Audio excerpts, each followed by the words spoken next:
My name is Athena Sinclair. I'm 34. 3 months ago, I flew 18 hours to attend my sister's wedding. When I arrived at the venue, my own parents blocked the entrance and told me to leave.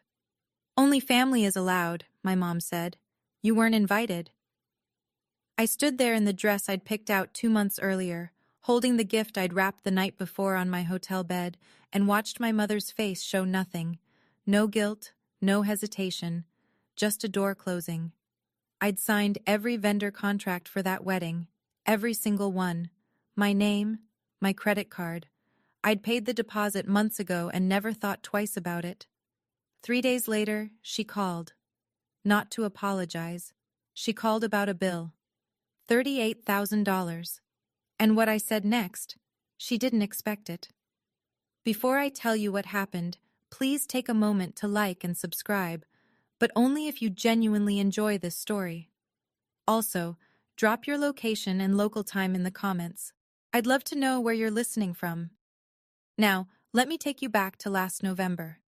The day my sister announced her engagement. It was a Tuesday evening in London. November rain tapping against my apartment window. My phone buzzed with a FaceTime request from Brooke, my younger sister, 26, freshly graduated, still living 10 minutes from our parents in Cedar Bluff, Tennessee. I picked up. Brooke's face filled the screen, glowing. Behind her, I could see our mother Diane arranging something on the kitchen counter. "I'm engaged!" Brooke squealed, flashing a ring. "Garrett proposed last night at the vineyard. It was perfect." I felt genuine happiness swell in my chest. "Brooke, that's amazing. Congratulations." "Thanks. Garrett's family is so excited. The Caldwells already offered their barn venue. Can you believe it?" I knew the Caldwells. Everybody in Cedar Bluff did. They owned the largest auto dealership chain in 3 counties. Garrett Caldwell was the youngest son, polite, handsome, came from real money. "Mom, say hi to Athena," Brooke said, tilting the phone. Diane leaned into frame. She smiled, but it didn't quite reach her eyes. "Hi, honey. Exciting news, right?" "It really is," I said. "I'll start looking at flights. When's the date?" A pause. Diane glanced at Brooke, then back at me. "Oh, don't go spending a fortune on a plane ticket. It's just a small wedding." "Mom, it's Brooke's wedding. I'm coming." "Well, we'll see." Diane straightened up. "Anyway, we've got a lot of planning to do. I'll let Brooke fill you in." She disappeared from the frame. Brooke chatted for another 10 minutes about flowers and color palettes. I listened and smiled and made notes, but something sat heavy in my stomach. That was the first time in 2 years I had a reason to go home. I should have paid more attention to how hard my mother was trying to keep me from it. 2 weeks later, Diane called. Not Brooke. Diane. On a Wednesday afternoon, which meant it was morning in Tennessee, and she'd been thinking about this since she woke up. "Athena, I need to talk to you about something practical." "Okay." "The venue requires a credit card on file to hold the reservation. Your father and I, well, you know our credit isn't great after the refinance, and Brooke just graduated. She doesn't have the history." I leaned back in my desk chair. I already knew where this was going. "The caterer needs the same thing," she continued. "And the florist? And the photographer? It's 4 contracts total. We just need someone with good credit to sign. You'd be doing your sister a huge favor." "How much are we talking?" "Total comes to about $41,000, but you'd only put down $3,500 as a deposit. The rest gets charged after the event." $41,000. Under my name. "Mom, that's a lot of money." "It's not your money, Athena. It's just your name on the paperwork. We'll handle the payments after. I promise I'll make sure it all gets sorted." I'd heard that promise before. When I was 22, I co-signed a car loan for my father. Took me 3 years to untangle that from my credit report. When I was 28, I wired Diane $4,000 for a plumbing emergency that turned out to be Brooke's semester tuition. But this was my sister's wedding, and I was the older sister, the one with the stable job, the good credit score, the London salary. "Fine," I said. "Send me the contracts." I told myself this was what family does. I signed every document that week without reading the fine print twice. Over the next 3 months, the wedding took shape, and I watched it happen from the outside. Brooke created a group chat called Caldwell Wedding Crew. I wasn't added. I found out about it when she accidentally forwarded me a message meant for the chat. A photo of bridesmaid dress options with the caption, "Vote, ladies." I wasn't one of the ladies. I called Brooke twice to ask about the dress code, the seating arrangement, whether she wanted me to prepare a toast. The first time, she said she'd get back to me. The second time, she let it go to voicemail and texted an hour later. "Super busy with planning. Talk soon." I called Diane to ask if there was anything else I could help with. She said, "Everything's handled, honey. You don't need to worry about a thing." I never received a formal invitation. Not a printed one, not a digital one, but I told myself that was normal. I was the sister. You don't send your own sister an invitation. She's family. She's automatically included. Then, 2 weeks before the wedding, Brooke posted a photo on Instagram. Rehearsal dinner at a restaurant in Cedar Bluff. Brooke in a white sundress surrounded by bridesmaids, Diane beaming beside her. The caption read, "My whole family, my whole world." I stared at that photo for 11 minutes. I counted. I wasn't in it. I hadn't been invited to the rehearsal dinner. I almost called, almost asked why, but I talked myself out of it. Maybe the rehearsal was just for the wedding party. Maybe they assumed I couldn't make it early. Maybe I was overthinking it. I set my alarm for the next morning. I had a flight to catch. I requested a full week of PTO. I only get 20 days a year, and I spent 5 of them on this trip. My round-trip ticket, London to Chicago, Chicago to Nashville, cost $1,400. The hotel in Cedar Bluff, 4 nights at the only decent place in town, $680. Brooke's wedding gift, a premium knife set she'd mentioned wanting during a random FaceTime months ago, $720. Total out of pocket before I even touched Tennessee soil, $2,800. On the first leg of the flight, somewhere over the Atlantic, I pulled out my phone and opened the Notes app. I'd been drafting a toast for weeks. Nothing too long, maybe 2 minutes. I wanted to tell the story of how Brooke used to make me play wedding with her stuffed animals when she was 5. How she'd always assign me the role of the priest, never the bride. I thought it was funny. I thought people would laugh. I practiced it twice with my headphones in, whispering into my scarf so the man in 14C wouldn't think I'd lost my mind. When we landed in Chicago for the layover, I texted Diane. "Just landed in Chicago, 1 more flight, can't wait to see everyone." No response for 40 minutes. Then, just before boarding the Nashville connection, "Okay, busy, see you tomorrow." 5 words, no exclamation point, no safe travels, no we're excited. I stared at the text while the gate agent called my boarding group. I almost screenshot it and sent it to my friend Leah in London with the caption, "Is this weird or am I crazy?" But I didn't. I put my phone away, boarded the plane, and told myself everything would be fine once I got there. 18 hours of travel, 5 words back. I checked into the Magnolia Inn at 9:30 on a Friday night. The woman at the front desk smiled and asked if I was in town for the Caldwell Sinclair wedding. Apparently, the whole town knew about it. I said yes. She said, "How lovely, you must be a friend of the family." I said, "Something like that." The room was small but clean. I hung my dress in the closet, a deep navy number I'd found at a boutique in Covent Garden. I set the wrapped knife set on the desk, propped my phone against the lamp, and called Brooke. It rang 4 times and went to voicemail. I texted Diane. "Checked in. What time should I arrive at the venue tomorrow?" 1 hour later. "Ceremony 2 p.m. That was it. No, come early. No, let's grab breakfast first. No, your father wants to see you." I sat on the edge of the bed and looked at myself in the mirror across the room. I'd flown 18 hours. I'd spent nearly $3,000. I'd signed 41,000 in contracts. And my mother couldn't give me more than 2 words and a time. The last time I'd been in Tennessee was 2 years ago, for my grandmother's funeral. Diane barely spoke to me then either. She spent the entire service whispering to Brooke and greeting neighbors. At the reception afterward, someone asked Diane how many children she had. She said, "Just the one, Brooke." I was standing 6 feet away, holding a plate of potato salad. I ironed my dress that night like I was preparing for a job interview, which, in a way, I was. I was auditioning to be part of my own family. I set the alarm for 8 and turned off the light. I couldn't sleep.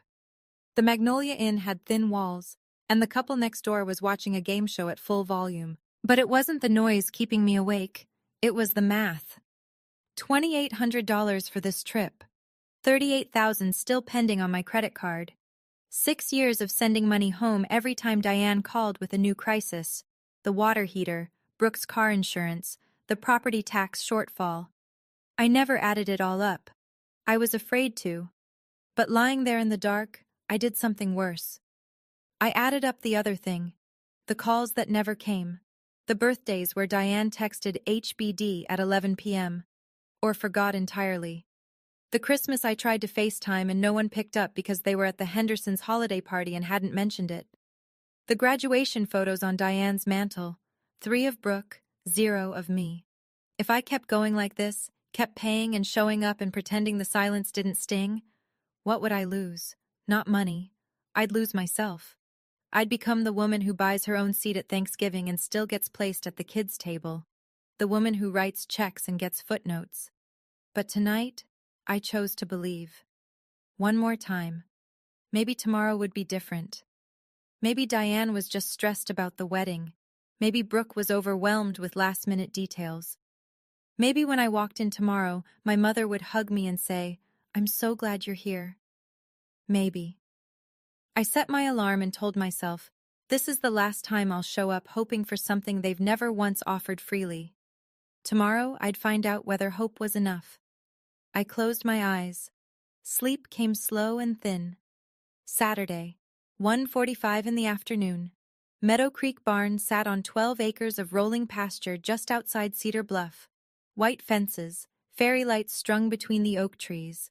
A gravel path lined with mason jars and wildflowers leading to the entrance. It looked like a magazine spread.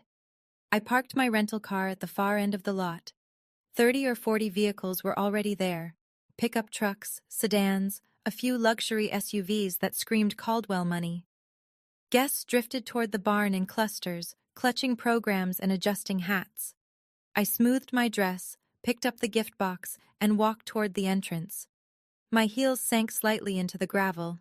The air smelled like fresh-cut grass and barbecue smoke from somewhere behind the barn. I spotted my father first. Frank stood near the barn's double doors in a rented suit that didn't quite fit his shoulders. He was shaking hands with an older man I didn't recognize, probably someone from the Caldwell side. When Frank looked up and saw me, his face changed. The polite smile dropped. His eyes went wide, then narrow, then down at his shoes. He didn't wave, he didn't walk toward me. He turned and went inside. I kept walking. 15 yards from the entrance. 10, 5. The double doors opened from inside, and my mother stepped out. Diane wore a mother-of-the-bride dress in champagne silk. Her hair was done. Her makeup was perfect. Her jaw was set like concrete. She stopped directly in my path, hands clasped in front of her, not open, not welcoming. A barricade. "Athena." Her voice was low, controlled. "Hi, Mom. I made it." She didn't hug me. She didn't step aside. "What are you doing here?" "I'm here for Brooke's wedding, Mom. You need to leave. Now." The words landed like a slap. I blinked. The gift box suddenly felt very heavy in my hands. "What? I flew 18 hours? Lower your voice." Her eyes flicked to the guests passing behind me. "People are watching." "Mom, I'm your daughter." Diane stepped closer, close enough that I could smell her perfume, the same Estee Lauder she'd worn my entire life. Her voice dropped to a whisper that cut deeper than any shout. "Only family is allowed inside. You weren't invited. I stood there. The gravel shifted under my heels. A couple in their 60s walked past, glancing at us. The woman smiled politely. Diane smiled back. The second they passed, her face reset to stone. Not invited? I said. I signed every contract for this wedding. I paid the deposit. This isn't about money. This is about what's appropriate. Appropriate? Athena, please, don't make a scene. Behind her, through the half-open barn door, I could see white chairs arranged in rows. Garlands of eucalyptus draped from the rafters. A string quartet warming up near the altar. Everything I'd funded with my signature. Frank appeared in the doorway. He looked at Diane, then at me, then at the ground. He put his hands in his pockets and said nothing. Absolutely nothing. From inside, a woman's voice called out. Warm, southern, confident. Diane? Who's that? Everything all right? I saw Diane's spine straighten. I saw her paste on a fresh smile before she turned halfway toward the voice. And that voice, I'd learn in about 3 seconds, belonged to Margaret Caldwell, the groom's mother, the woman who'd been told my mother only had one daughter. Margaret Caldwell stepped through the barn doors in a lavender dress and pearls. She was tall, silver-haired, the kind of woman who runs the church auction and the county fundraiser and still has time to arrange her own flowers. She carried herself like someone who'd never been embarrassed in public, not once. Diane, everything all right out here? Margaret's gaze landed on me. She smiled, open, expectant. Diane turned on like a switch. Her voice went honey-warm. Oh, it's nothing, Margaret. Just a distant relative who got the wrong venue. Happens with these big events. Distant relative. She said it while looking right at me. Margaret studied my face. Oh, I thought you only had one daughter, Diane? The silence lasted maybe 2 seconds. It felt like 20. Diane laughed, a bright, brittle sound. I do. This is a cousin, from out of town. She's just confused about the schedule. Margaret nodded slowly, glanced at me one more time, then touched Diane's arm. Well, tell her the ceremony starts in 10 minutes. We should head in. Margaret went back inside. The barn doors swung gently behind her. I looked at my mother. She looked at me. In her eyes there was no guilt, no shame, no flicker of, I'm sorry, I had no choice. Just fear. Raw, cornered animal fear, the kind that comes when a lie you've been feeding for months is about to choke you. A cousin, I said. Athena, please. You told them you only have one daughter. It's complicated. You wouldn't understand. How long? How long have you been telling people I don't exist? She didn't answer. She glanced toward the parking lot, willing me to disappear. That was when I understood. She didn't forget to invite me. She erased me. And she'd been doing it for years. Every muscle in my body wanted to walk through those doors, to stand in the middle of that ceremony and say, loud enough for Margaret and Garrett and every guest in the barn to hear, my name is Athena Sinclair. I am Diane's eldest daughter, and I paid for every flower, every plate, and every note that string quartet is playing. I didn't. I looked at the barn, the fairy lights, the garlands, the soft golden glow through the windows. I looked at my mother, still standing in my path like a sentry. I looked at my father's shadow just inside the doorway, shoulders hunched, hands still in his pockets. And I made a decision. I crouched down and set the gift box on the stone step. Gently, like it mattered. Keep the gift, I said. It's for Brooke. Diane's shoulders dropped half an inch. Relief. She thought it was over. Thank you, Athena. This is really for the... Don't. I held up one hand. Don't explain. Don't justify. I heard you. I heard every word. I turned and walked back down the gravel path, past the mason jars, past the couples still arriving, holding hands, laughing about the heat, past my rental car, and then to it. I opened the door, sat down, closed it. Then I cried. Not the loud kind, the quiet kind. The kind where your chest shakes but your mouth stays shut, because even alone in a parking lot, you've been trained not to make a scene. I sat there for maybe 10 minutes. Through the open windows, I heard the string quartet begin Pachelbel's canon. The ceremony was starting. I started the engine and pulled out of the lot. In the rearview mirror, Meadow Creek Barn shrank to a speck of light. I didn't slam a single door. I didn't raise my voice once. I just left. And for the first time, leaving felt like the strongest thing I'd ever done. Now, I know a lot of you are thinking, Athena, why didn't you just say it? Right there in front of everyone? Trust me, I asked myself that the entire drive back to the hotel. But let me ask you something. If your mother looked you dead in the eye and called you a cousin in front of a stranger, what would you do? Drop your answer in the comments. And if this story is hitting close to something real for you, hit that like button. It helps more than you know. Now, back to the story. I drove back to the Magnolia Inn on autopilot. The roads were empty. Everyone in Cedar Bluff was at the wedding, apparently. Inside my room, I kicked off my heels and sat on the bed, still in my dress, mascara smudged, hands shaking. The toast I'd written was still open in my notes app. I closed it without reading it. Then I opened my laptop. 4 emails sat in my inbox from the past 2 weeks. Confirmations from vendors, addressed to me as the contract holder. I'd skimmed them when they arrived. Now I read every word. Meadow Creek Barn, contract holder, Athena Sinclair, deposit paid, $1,200, remaining balance, $14,800, due within 5 business days, post-event. Southern Comfort Catering, contract holder, Athena Sinclair, deposit paid, $900, remaining balance, $12,600.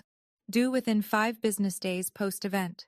Bluebonnet Floral Design. Contract holder, Athena Sinclair. Deposit paid, $800. Remaining balance, $6,200. Whitaker Photography. Contract holder, Athena Sinclair. Deposit paid, $600. Remaining balance, $4,400. I scrolled through each one. My name, my card number, my signature, scanned and attached in PDF. Every single contract structured the same way. Deposit up front, balance due after the event. Total deposits already paid, $3,500, gone. Total outstanding balance, $38,000. I closed the laptop, sat still. The barn was probably mid-reception by now. Toasts being made, Diane hugging Brooke, Garrett spinning his bride on the dance floor, the Caldwells clinking glasses with their new in-laws. All of it happening under contracts signed by someone they'd just called a cousin. I didn't make any calls that night. I didn't fire off any emails. I just sat on that hotel bed and let the numbers repeat in my head. $38,000. My name. Their party. My phone rang at 9:47 that night. The caller ID read, Aunt Ruth. Ruth Mercer, my mother's older sister. 62, retired school principal. The kind of woman who says exactly what she thinks and has never once apologized for it. Diane called her difficult. Everyone else called her honest. Athena, where are you? I didn't see you at the wedding. I was there, Aunt Ruth. I just didn't make it inside. What do you mean you didn't make it inside? I told her. All of it. The blocked entrance. The whisper. Only family. The word cousin. Margaret Caldwell's question. Diane's answer. Silence on the line. A long one. I could hear Ruth breathing, slow, deliberate, the way she does when she's deciding exactly how angry to be. She told them you don't exist? Ruth's voice was flat, controlled, like a pot about to boil. She said she only has one daughter. Lord have mercy. A pause.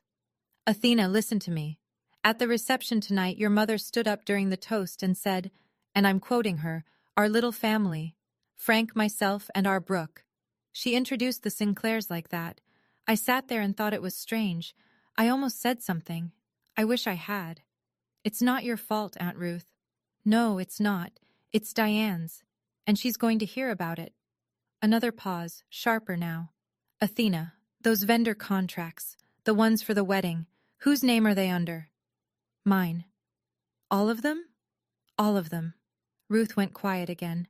When she spoke, her voice had shifted, still angry, but with a thread of something harder underneath, something strategic. Then you listen to me, honey. Your mama told a room full of people you don't exist. You don't owe that room a single cent. Sunday morning. I woke to a notification from Instagram. Brooke had posted a carousel of wedding photos, 14 images. The first was the two of them at the altar, Brooke in lace, Garrett in a charcoal suit, the barn glowing gold behind them.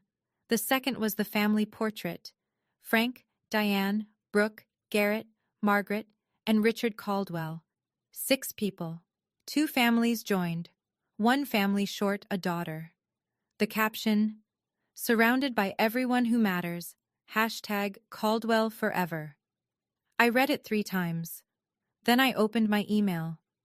The venue's invoice had come in overnight. Automated, cheerful, with a little barn logo in the header. Thank you for choosing Meadow Creek Barn. Your remaining balance of $14,800 is due by Thursday, March 6th. Below it, invoices from the caterer, the florist, the photographer, all time-stamped Saturday evening, all addressed to Athena Sinclair, all with 5-day deadlines. $38,000, due Thursday. I looked at the Instagram post again. Everyone who matters. Then I looked at the invoices. Something shifted. Not a snap. Not a sudden rage or a dramatic decision. It was quieter than that. Like a lock turning. Like a door that had been stuck for years finally clicking open. I wasn't angry. Not yet. Anger would come later. In waves. In the middle of the night. In the shower. During meetings I couldn't focus on. Right now, in that hotel room on a Sunday morning in Cedar Bluff, Tennessee, I felt something simpler. Clarity. I was the only person who paid for this wedding. I was the only person not in those photos, and I was the only person receiving invoices for a party I'd been thrown out of. Something had to give, and it wasn't going to be me. Not this time. Sunday afternoon. My phone buzzed with a voicemail from Brooke. Not a call. She didn't try to actually talk to me. She just left a message like she was checking off a task. I pressed play. Hey, Athena! So the wedding was amazing, like literally perfect. The barn looked incredible, and Garrett's family was so sweet. Anyway, sorry things were kind of weird yesterday. Mom said it was for the best, and honestly, I think she was right. It would have been a lot to explain. But I just wanted to say thanks for helping with the vendor stuff. Seriously, you're the best big sis. Let's catch up soon, okay? Love you. I listened to it twice. Sorry things were kind of weird. Not, I'm sorry Mom turned you away at the door. Not, I should have stood up for you. Not, I had no idea. I would have fought for you. Mom said it was for the best. Brooke knew. She knew before the wedding. She knew Diane was going to turn me away, and she signed off on it. She probably helped plan it. And then that last line, "You're the best big sis." I used to love hearing that.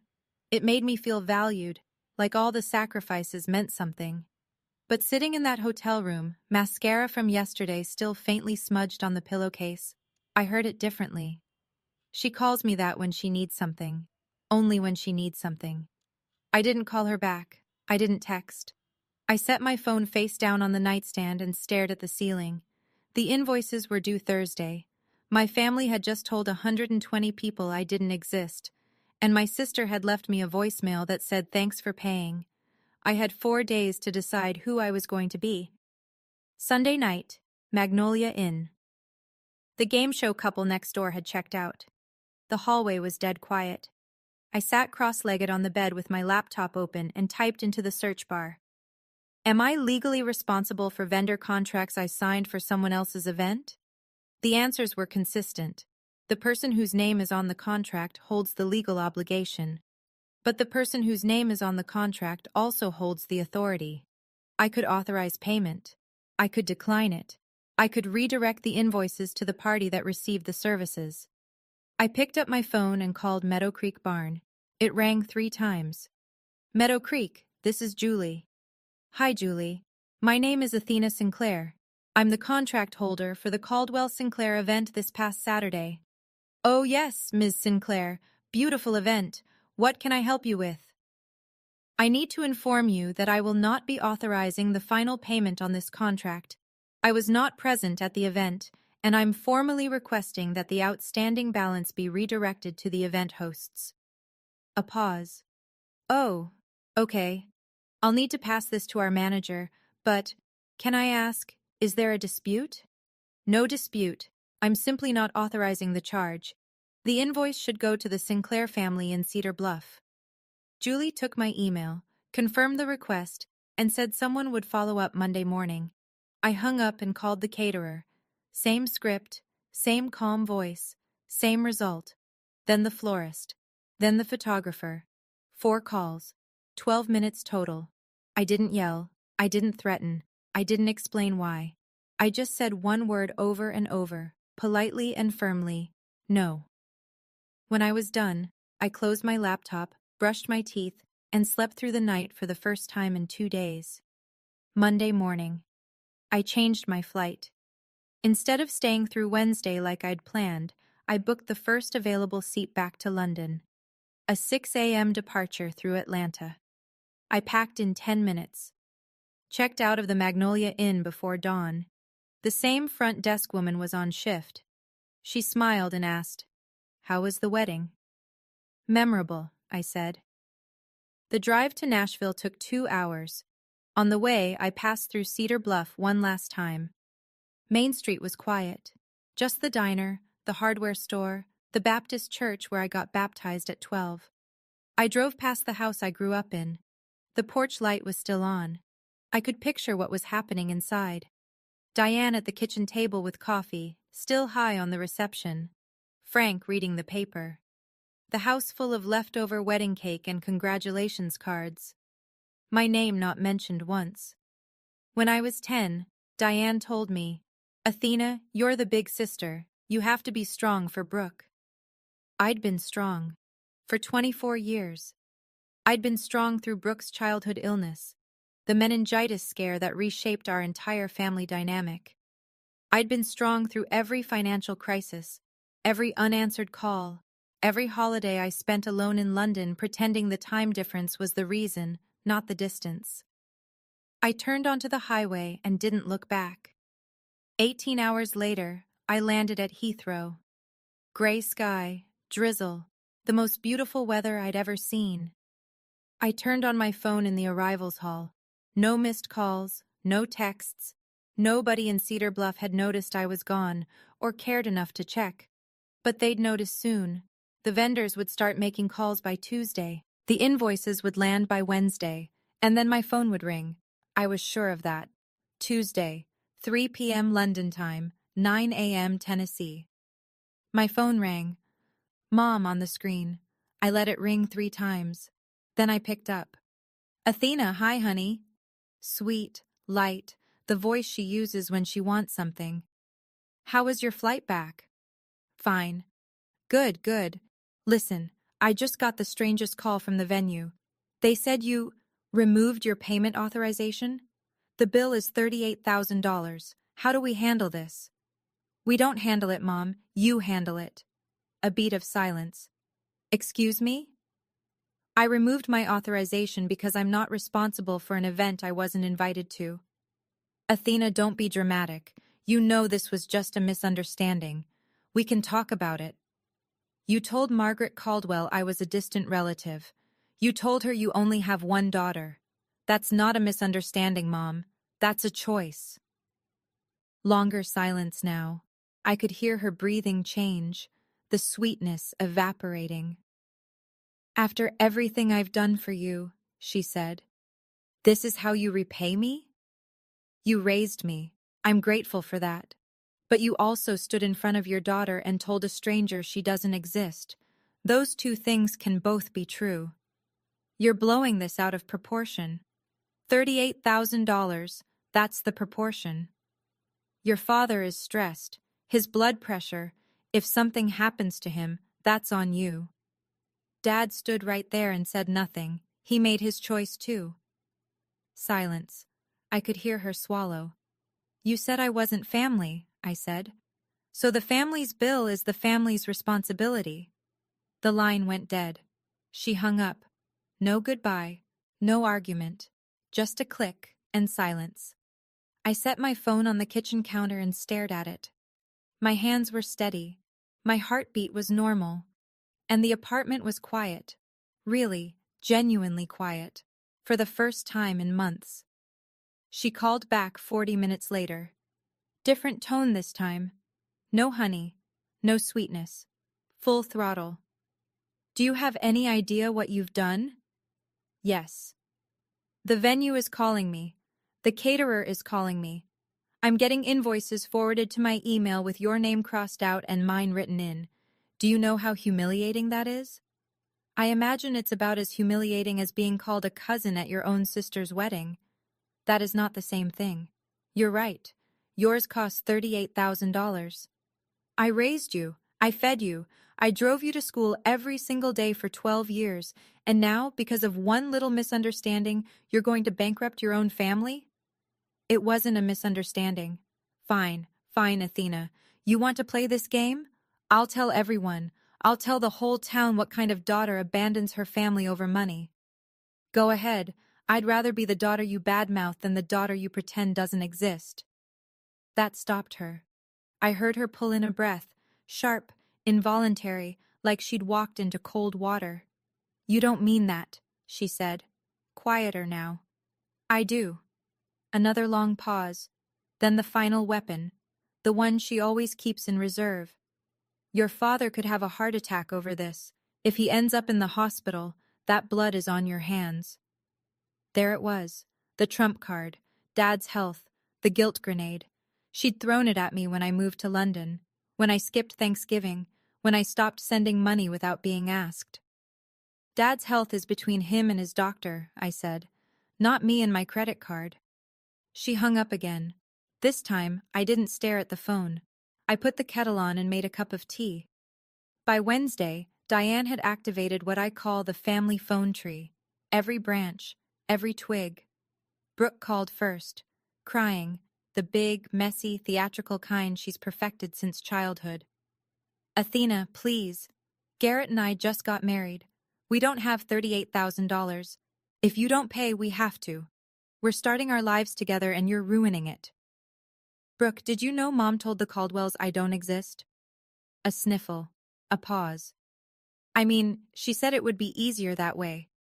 With the Caldwells, you know, they're traditional, and having a daughter overseas who's not married and easier. It wasn't personal, Athena. It was just simpler.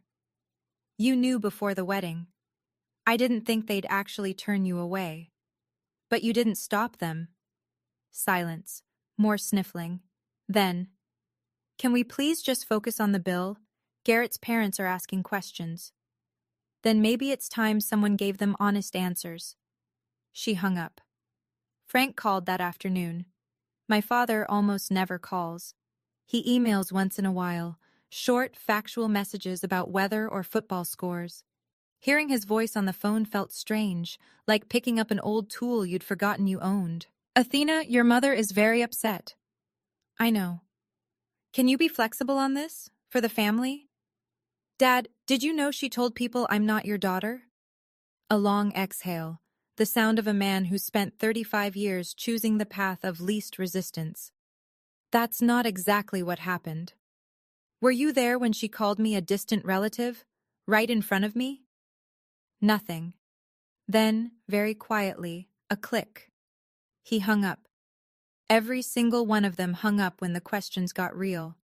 I was starting to see a pattern, and it looked a lot like a family that preferred silence to truth. Aunt Ruth didn't wait for permission. She never has. Thursday morning, the same day the vendor invoices were due, Ruth picked up her phone and called Margaret Caldwell directly. She got the number from the wedding program she'd kept in her purse. Classic Ruth. I wasn't on the call. Ruth told me about it afterward, and she didn't spare details. Margaret, my name is Ruth Mercer. I'm Diane Sinclair's older sister. We met briefly at the reception. Oh yes, Ruth. Lovely to hear from you. I'm calling because there's something you need to know. Diane has 2 daughters. Not 1. 2. The older one is Athena. She's 34, lives in London, works in technology. She's the one who signed every vendor contract for that wedding. Every single one. And on Saturday, Diane stopped her at the door and told her to leave. Ruth said the silence on Margaret's end lasted a full 10 seconds. I beg your pardon? Margaret said. The woman Diane introduced as a distant relative, that was her firstborn daughter. Athena flew 18 hours to be there. She paid the deposit out of her own pocket. And Diane turned her away because she'd been telling your family the Sinclairs only had 1 child. Margaret's voice went cold. Thin. The kind of cold that comes from a woman who prides herself on knowing exactly who she's doing business with. Why would Diane do that? You'd have to ask her. But I can tell you this, that girl flew 18 hours, signed every check, and got turned away like a stranger at the door, and she still didn't make a scene. That's more grace than my sister deserves. Ruth said Margaret thanked her, said she needed to make some calls, and hung up. The fuse was lit, and Cedar Bluff was a very small town. I didn't ask Aunt Ruth to make that call, but when she told me she had, I felt something I hadn't felt in a very long time. I felt seen. For the first time, someone in my family said out loud, "What happened to you was wrong." I want to ask you something. Has anyone ever been that person for you? The one who broke the silence when no one else would? Or are you still waiting? Tell me in the comments, and subscribe if you want to hear how this ends. Back to the story. Thursday afternoon. I sat at my desk in my London apartment with a fresh cup of Earl Grey and systematically closed every open account. I emailed each vendor, Meadow Creek Barn, Southern Comfort Catering, Bluebonnet Floral, Whitaker Photography. The message was identical for all 4, written with the precision of someone who writes technical documentation for a living. Dear vendor name, this email serves as formal notice that I, Athena Sinclair, the undersigned contract holder, do not authorize any further charges to my credit card on file. I am formally requesting that all outstanding invoices be redirected to the event organizers, the Sinclair family of Cedar Bluff, Tennessee. Please confirm receipt of this notice. Regards, Athena Sinclair. 4 emails, 4 confirmations within the hour. The vendors were polite, professional, and clearly not surprised. Julie from Meadow Creek even replied, "Understood, Ms. Sinclair. We've updated our records." I called my bank next, canceled the card linked to the contracts, ordered a replacement with a new number. $38,000 in outstanding charges would now route directly to the people who'd thrown the party. The deposits, $3,500, were gone. Paid months ago, non-refundable. I accepted that. Combined with my travel costs, the flights, the hotel, the gift, I was out $6,300. I sat with that number, $6,300. The price of learning that I was never going to be enough for them, that no amount of signing, paying, flying, or showing up would earn me a seat at a table they'd built without a chair for me. $6,300. Honestly, it was a bargain. I closed my laptop, rinsed my mug, and went for a walk along the Thames. The river was gray. The air was sharp, and I felt for the first time in years like I owed nothing to anyone. Friday morning, one last thing. I opened a new email. Recipients, Diane Sinclair, Frank Sinclair, Brooke Caldwell. I drafted it once, deleted it, drafted again. Too emotional, deleted. Third attempt, clean, direct, no adjectives I didn't need. Diane, Frank, and Brooke, I have formally removed my payment authorization from all vendor contracts associated with Brooke's wedding. The outstanding balance of $38,000 has been redirected to you as the event hosts. I will not be discussing this further. I wish Brooke and Garrett a wonderful marriage. Going forward, please do not contact me regarding financial matters. If any of you want a relationship with me, it starts with honesty. not invoices. Athena. I read it 4 times. Checked for typos. Checked the tone. Made sure there was nothing in it that could be called petty, vindictive, or cruel. There wasn't. It was a boundary. Clean as a line on a map. I hit send. Then I closed the laptop, put on the kettle, and stood by the window. My apartment overlooks a small courtyard with a plane tree that drops its leaves all over the neighbor's bicycle. It's not much, but it's mine. I pay the rent. I chose the curtains. Nobody here has ever told me I don't belong.